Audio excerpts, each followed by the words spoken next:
Predating Resident Evil and its coining of the term survival horror was a crop of primordial horror games brewing the genre's early evolution.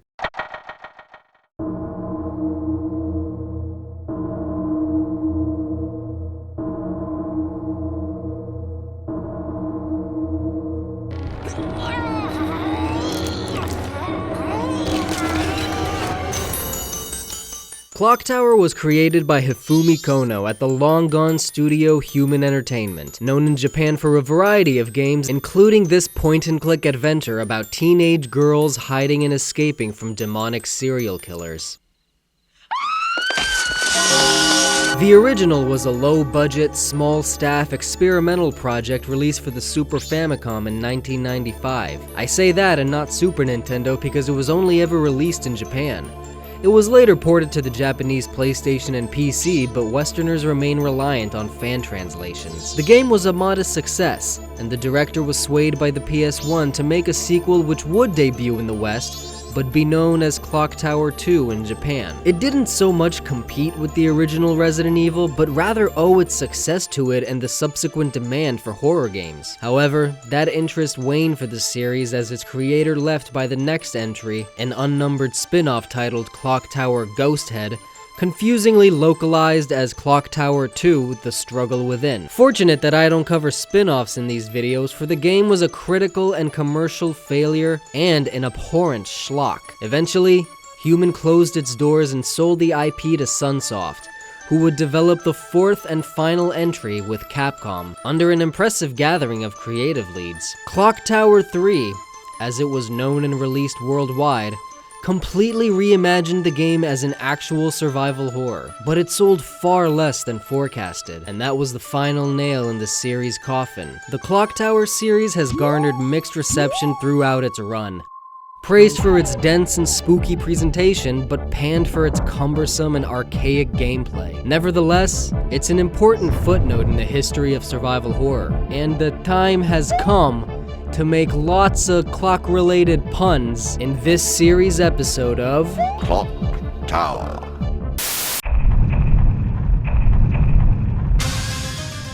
Clock Tower's inspiration is attributed to the works of Italian horror filmmaker Dario Argento, particularly his film Phenomena, teenage girls running and hiding from deformed maniacs, and a crazy religious parent facilitating the whole thing. Even the weapon in the opening scene is a pair of scissors. The lighting and the color palette is totally Argento. Purple walls, blue wood flooring, red. It's kinda psychedelic in its irregularity. The 2D graphics were drawn to look like a 3D space, and the pixel art still looks okay. The perspective reminds me of Luigi's Mansion. The game takes place in the Barrows Mansion, which has its bedrooms and bathrooms, but also hidden rooms, a cave, crow jail, regular jail, and devil altar. There's a fat demon monster in the basement who plays into the story, but the main villain is the most well-known part of the series, the demented serial killer known as Scissorman, who basically looks like if the Hunchback of Notre Dame was in the cathedral when it burned last year, and wields a giant pair of shears, the sound of which is designed to portray how close he is. The piercing silence adds weight to the soundtrack of sound effects. Footsteps compose the majority of what is heard, except for the theme song straight out of 70s horror movies and the chase theme straight out of 80s horror movies. And these are also very reminiscent of Argento flicks. Now, the scariest game I ever played for the Super Nintendo was Super Metroid. It was moody,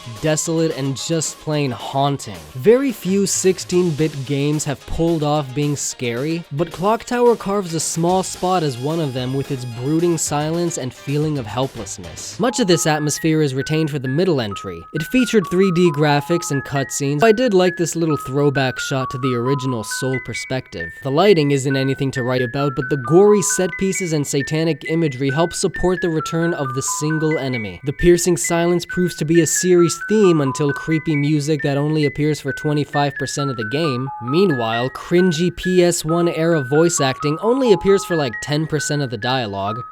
It's weird. And that door closing sound is the same stock effect used for AOL Instant Message. Remember IM? Anyone? I ain't old! Finally, there's Clock Tower 3. First of all, it benefits from the fact that it's not a point-and-click game, but a typical survival horror game, so it can sustain an atmosphere unhindered by crappy gameplay. Secondly, this game is so over the top, but in like a charming and kind of forgivable way. A lot of that is due to the story, but also the presentation. The graphics still look great, some of the voice acting is great, but some seems disjointed from the action. Calm down, calm down. The game features far more sound than its silent predecessors, a full OST of some genuinely bone-chilling tracks. During gameplay, the camera angles are well placed, but most are static and don't move beyond a simple tracking shot. On the other hand, those Capcom budget cutscenes are a big highlight. They're so energetic and exciting, lots of fast cuts and strange movements, and always some crazy shit happening. Like the way the characters are always moving around is so weird and like panic-inducing. I can feel their anxiety. You know, a lot of scenes, characters just stand still and talk to each other, you know, like regular people. But look at all these crazy stunt-like movements. And everything around them is crazy too. From the London Blitz and a ghost town to the Hamilton home and the eponymous clock tower, the imagery is far more surreal than the previous games. There's a lot of spooky set pieces, but not enough time to gaze upon them thanks to the true terror. The game not only continues the series tradition of juggernaut pursuers, but features one in each level for a total of 4. Well, sort of 5. No relation. But here's the thing about these guys. Going back to the original Scissorman, the villains themselves were a bit too cartoonish and dorky to really be scary. I mean, look at these two fucking jesters over here. What's scary is the gameplay aspect of being unable to defend yourself against them. Clock Tower arranged a marriage of point-and-click computer games and slasher flicks to mixed results. The first game, albeit primitive, is a nice little haunted house game with a sense of isolation that is practically lost in a character-driven sequel that at times feels like a detective thriller, and completely refined in the third, more traditional threequel. The atmosphere's minimalism worked for its time, and might still manage to work in a couple scares, but that minimalism carries over to the gameplay, which leaves us with the next question. Is it fun?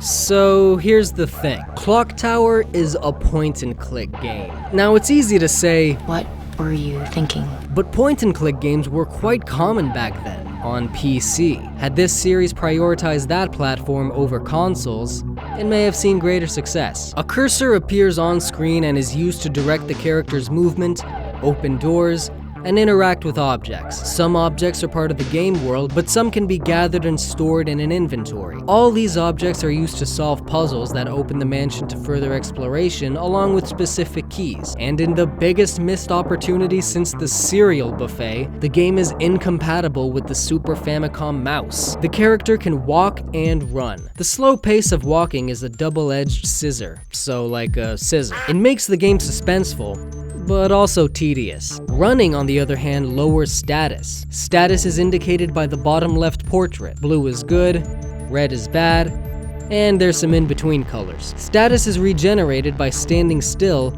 or more quickly by sitting on the floor, literally like a sitting duck. Now, Clock Tower's big hook is the complete omission of combat. The game features a single enemy who pervasively stalks the player. He pops out at various story beats and can randomly appear at any moment. The player has no way of combating him, and is subjected to hiding or setting traps. When being pursued, the character is more prone to losing stamina and even stumbling to the floor. One hit, and it's game over. It's an effective method of creating anxiety through gameplay that, in my opinion, is just not suited for this point-and-click gameplay. But nevertheless, here lies the series' greatest contribution. Clock Tower is the middle cog between Monster Maze and all the horror game stalkers like Nemesis, the Xenomorph, and those freaks from Amnesia. The gameplay remains relatively the same for the sequel, except that there's a lot less of it in lieu of lengthy exposition and this whole thing. There are several compact levels to select from an overworld-style map, and you cycle through them to activate story beats by talking to people and solving puzzles. Occasionally you're ambushed by Scissorman and are forced into more games of hide and seek. And although Jennifer Simpson remains the main protagonist, players also take control of some of the other characters. And best of all, running no longer depletes stamina. The games are remarkably short. They can be beaten in about an hour. but they're designed to be played over and over to get a full picture of the story. There's different first encounters, different plot moments, and lots of different endings. Even the original's rooms are randomly generated each playthrough, although that gets more annoying than anticipatory. But there's a lot of replay value to be had. And finally, there's Clock Tower 3, which abandoned its point-and-click roots in favor of more common horror games of the time. Many elements crucial to the series' identity, like the panic system, have been better realized, and of course there's a bunch of new features. In addition to full control of the avatar, there's an interaction button, an attack button, and a walk button because the avatar is actually set to run. We've come so far.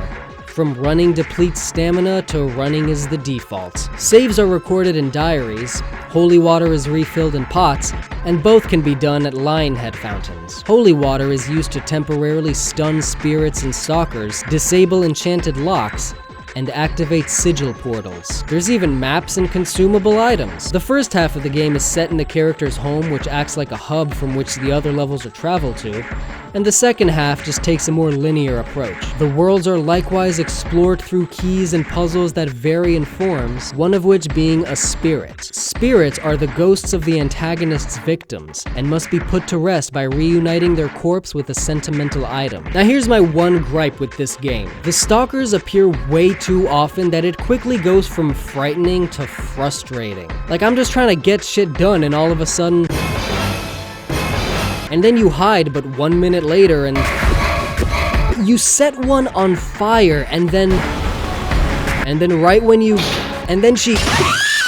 However, at the end of each stage, you get the satisfaction of killing the bastards in some fairly simple boss fights, where you charge up light arrows, presumably given by Princess Zelda, to tether them enough times to pull off a super attack that finally puts them out of your misery. It's nice that they balance that feeling of helplessness with a bit of action. Clock Tower 3 is easy, repetitive, short, and these clock suckers can go fuck themselves. But I really enjoyed it. However, looking back on the original series as conceived by its creator, the whole experience left me with similar feelings as Parasite Eve. Like the RPG, the point-and-click just doesn't lend itself to sustaining a scary atmosphere, and it isn't very fun.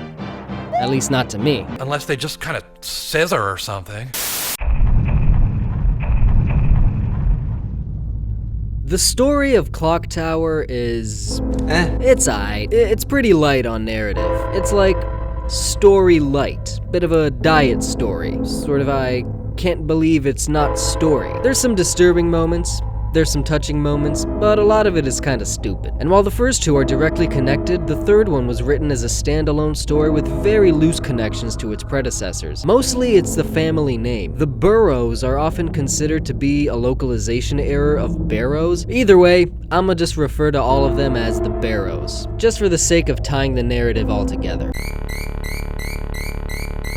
The story of Clock Tower is the story of the aristocratic Barrows family. But beneath all the wealth and pomp lurked the secret practice of a 6,000-year-old demonic religion. The first lord of the family can be traced back to the 15th century, Theodore Barrows. After serving in the 100 Years' War, he built a castle that remained in his lineage for ages, from which he continued to worship the Great Father. Afraid of death and seeking immortality, he abducted children to sacrifice in rituals, but this only placed a curse on the family, who would birth the demonic child every generation to continue Theodore's massacre. However, the Barrows quickly embraced this curse as a blessing, incorporating it into their cult. In the 17th century lived a relative named Darcy Barrows. The landowning lord of southern England had a son named William with the first wife before marrying Natalia of the illustrious Hamilton family. The Hamiltons were special.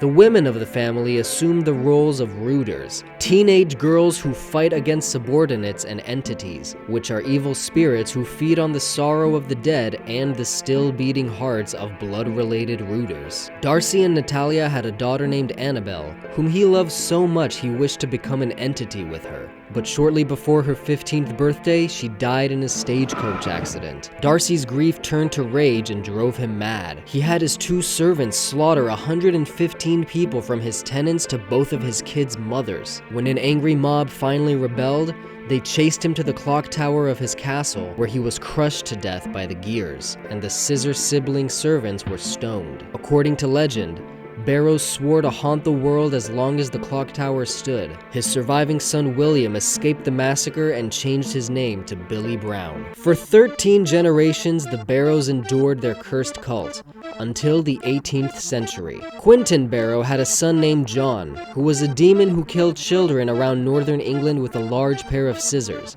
making him the original Scissor Man. Quentin opposed this massacre as well as the cult his family had long worshipped, so he killed his own son and created a spell to exorcise devil children. He was labeled a traitor by his family and assassinated, creating a power vacuum. By the turn of the 20th century, a peasant uprising ousted the Barrows from their castle. They immigrated to Romsdal in Norway and lived in a massive mansion known as the Clock Tower due to its predominant feature. No demons were born for 80 years, but all the major players of the games were. In 1981, the game's main protagonist Jennifer Simpson is born to the obstetrician Walter Simpson and an unknown woman of the Barrows family. 5 years later, the head of the Barrows family, Simon, calls Walter to assist his wife Mary, who was in labor. When the twins Dan and Bobby were born, everyone knew something was off.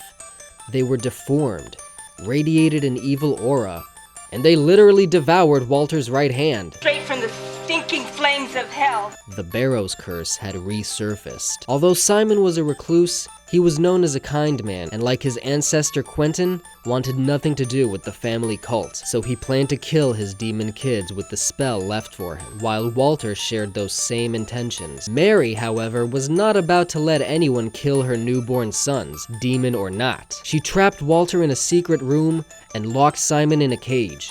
Simon was kept alive, but Walter suffocated within 3 days as he wrote his final letter. Soon after his disappearance, his wife ran off with another man, abandoning their daughter Jennifer, who was taken in by the Granite Orphanage. 2 years later, back in England, Alyssa Hamilton is born to Philip and Nancy Hamilton, who wish to protect their daughter from the burdens of being a rooter. This angers the grandfather, Dick, who stages an accidental murder of his son-in-law. What a dick. Meanwhile, ever since the birth of her demon twins, Mary Barrows became obsessed with the family cult. She killed people and fed them to her sons, even tossing her imprisoned husband the leftovers. A few years later, she took a teaching job at the very same orphanage she drove Jennifer into, and after a few more years of gaining their trust, adopted Jennifer along with 3 other girls. Here begin the events of the first Clock Tower game. Mary escorts the girls to the mansion. She leaves them in the foyer, and when Jennifer goes to find her, she hears a scream. Her friends are gone, and after stumbling into one of them being murdered, she finds herself targeted by the killer, Bobby, reprising his ancestor's role of Scissor Man. As she constantly evades the killer, Jennifer explores the mansion and its blood-curdling secrets. She frees a murder of crows from a torture chamber, witnesses another friend die, and discovers Mary's true intentions. But the most traumatizing experience of her whole night was finding the corpse of her dead father and his final written words. Knowing the truth, Jennifer uses a statue called the Demon Idol to open an entrance in the altar room to the underground caves. Disguised as a cult member, she witnesses her last friend die before encountering the giant deformed blob that is Dan Barrows. She runs away and up a cliff where she knocks down a can of kerosene and blows the monster to smithereens. From these catacombs, she rides an elevator all the way up to the clock tower, where Bobby is waiting. When she activates the bells, however,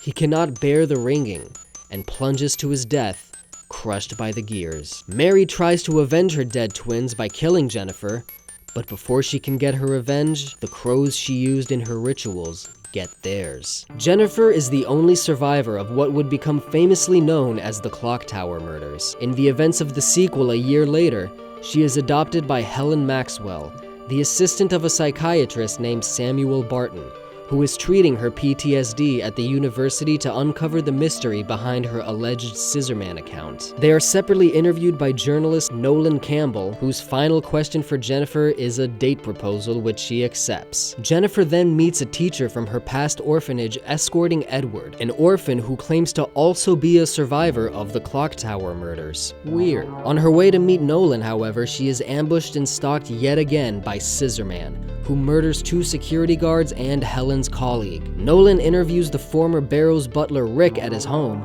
but he is struck by a chandelier and no one is pursued by Scissorman as he recovers the only piece of evidence from the crime scene, the demon idol. The group's investigation leads them all the way back to the Barrows Castle in England. It is there that Jennifer learns the Barrows family history, and that the identity of this new Scissorman is Edward, who is in fact Dan Barrows, who never died in the explosion and seeks to avenge his mother and brother. But before he can kill her, Nolan causes a distraction, giving her time to position the demon idol, chant the incantation, and open a door to what is presumably hell to suck Dan back in. The 500-year-old Barrows Castle crumbles to the ground, trapping Nolan and Jennifer inside, and then they make out until Helen rescues them. 2 years later, Alyssa Hamilton turns 10, and her grandfather decides to carry out the ritual to become an entity with her. To protect her from the family fate, her mother Nancy sends her to boarding school, where she stays for 3 years until April 1st, 2003.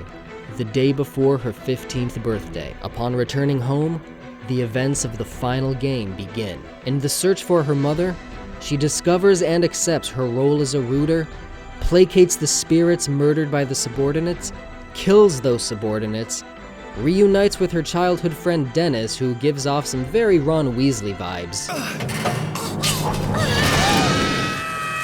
I like Ron. And learns that it was her beloved grandpa who killed her father and plotted to perform the ritual on her. At the top of the clock tower, Dick becomes fully possessed by Darcy Barrows, and Alyssa's mother, who was for some reason turned into a statue, transfers her powers into her. Garbed in a Roman toga for some other reason, Alyssa defeats her conjoined ancestors, reunites with her mother's ghost, and awakens in a field of clovers with Dennis. Alright, look, I warned you.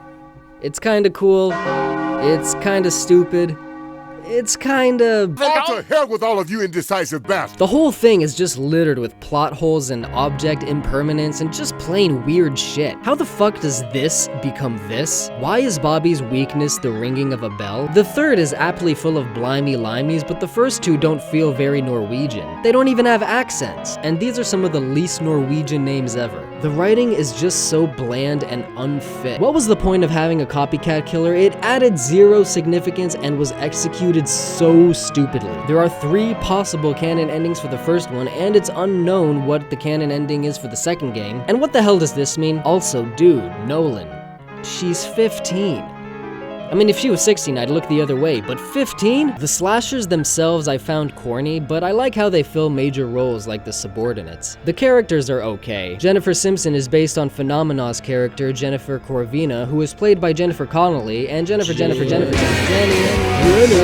And besides the whole entomological sixth sense, the story is more or less identical. I like Alyssa though, she's so cute, and she just wants her mum. And Dennis is alright at some points, but he's kind of a weirdo. I no longer like Ron. All the games seem to focus on insane parents who have such a warped grasp on loving their kids that they commit horrible atrocities to be with them, whether they approve or not. So I guess the moral of the story is, don't have kids. But if you do, don't be a dick about it. Or a Mary. Although I found the third one to be a fair amount more endearing. And my favorite part about the whole thing is probably the ending where that bitch Mary is attacked by the crows she tortured. It's like some freak combo of the ending from Super Metroid and The Birds. So overall, the story of Clock Tower is... Look, a clock.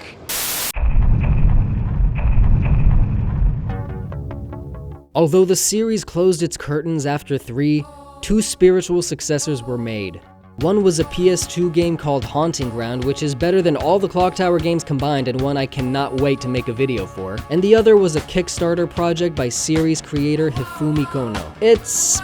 Look, I don't like talking shit about the work of others, which is why I mostly make videos about stuff I like. The dude is doing what he wants, and there's probably people out there who dig it, but I just ain't one of them. I don't like point-and-click games. So in the case of Clock Tower, I thought the first was okay, the sequel was and the third I finally got to enjoy. The reason I went through with this video is because I'm doing every horror game I can, and this series is important. Clock Tower is a forefather of horror games. It may not have aged into the finest and funnest, but the impact it had on survival horror cannot be glossed over. And before we were so desensitized by today's high-def graphics, a game like this managed to creep people out, and they still kinda do. So if you're one of the people who for some reason love point and clicks, this is the horror-themed game for you.